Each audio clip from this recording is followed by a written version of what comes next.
Hello everyone, we'll take a few in English and then Serbian, everything in the room. English questions, anybody? Throughout the game you face a lot of adversity and yet you maintain an amazing composure. What do you tell yourself in those moments and what would you like to tell to your fans out there? Well, first I want to congratulate Sinner for playing a great match, a great tournament so far. He's deservedly in the finals. He outplayed me completely today. Look, I was in a way shocked with my level, you know, in a bad way. I mean, not much I was doing right in the first two sets, and yeah, I guess this is one of the worst Grand Slam matches I've ever played, at least that I remember. So yeah, you know, not a very pleasant feeling playing this way, but at the same time, you know, credit to him for doing everything better than me, you know, in every aspect of the game. I tried, I fought, I managed to kind of raise the level a little bit in the third, saved match point, played a good tie break. But again, you know, the fourth set, very bad game to lose, you know, 40 love up on 1-2 and kind of against the wind a little bit. And yeah, just overall, the performance-wise level of my tennis was you know, really not great. So yeah, I guess in those moments you just try to, you know, find the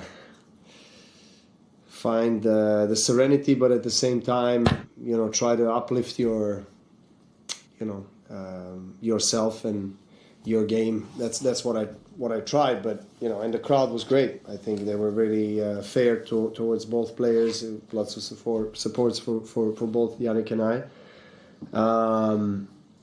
And that's all. You know, congratulations to him.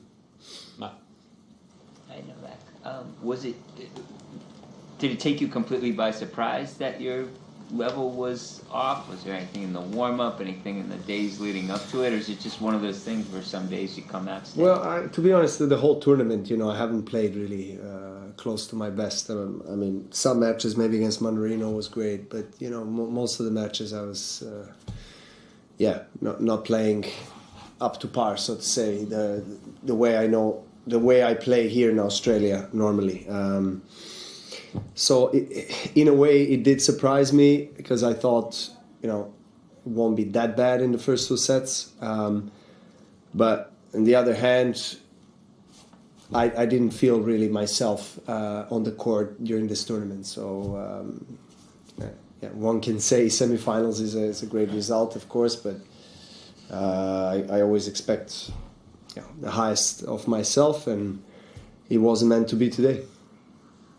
I think this is the first completed match of your Grand Slam career where you haven't had a break point to try and convert. How were you aware of that on the court? How unique an experience was that for you as someone who has been one of the best returners the game's seen?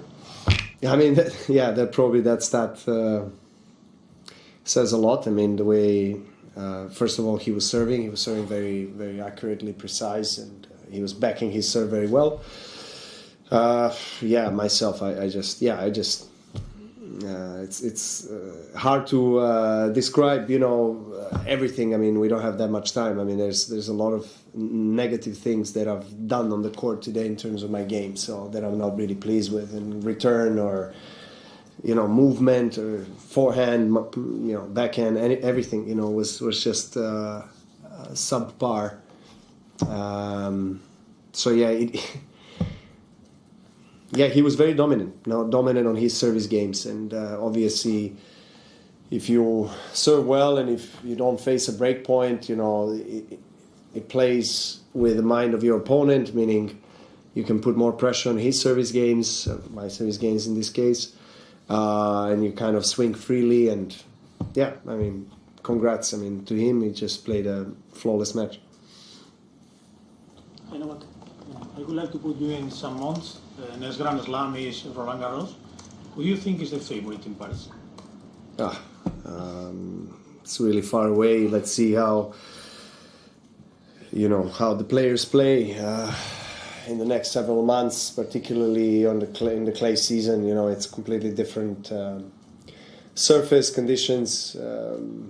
Some players, are probably more favorites than others on clay, just because it's kind of a surface that suits certain type of tennis players. But of course, if Nadal is playing, he's always a favorite there, number one, no doubt, regardless of the fact that he hasn't played much. But he's who he is in Roland Garros, and then of course Alcaraz, Sinner, anybody that is on the top, I think rankings wise, you can take the first 5-10 players in the world, and everyone is a favorite to win. It still takes several months, so let's see how everything evolves. Novak, it's been so long since you've lost here, more than 30 matches in a row you'd won. I'm just wondering if losing makes you at all appreciate more just how incredible this streak you had in this city has been. Well, I'm kind of hot-headed right now. After the match, it's very difficult to reflect on things in a more profound way. So maybe tomorrow, maybe in a few days' time, but I definitely have a lot to be very proud of and about in terms of what I have achieved here.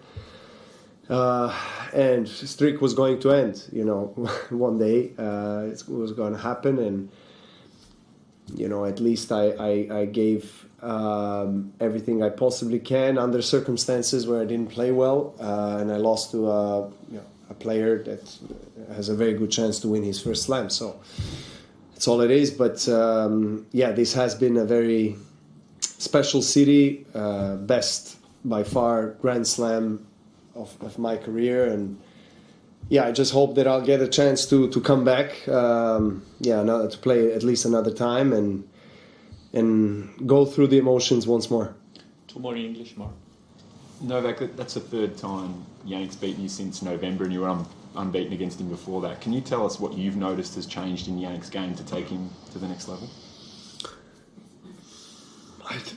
He was always smacking the ball really hard from both forehand and backhand corner. Just he's famous kind of for that, just slaps the ball, plays very quick, loves to be aggressive. I think his serve improved a lot. He's hitting his corners very well, and I think he upped his speed as well. He's serving bigger now and more precise.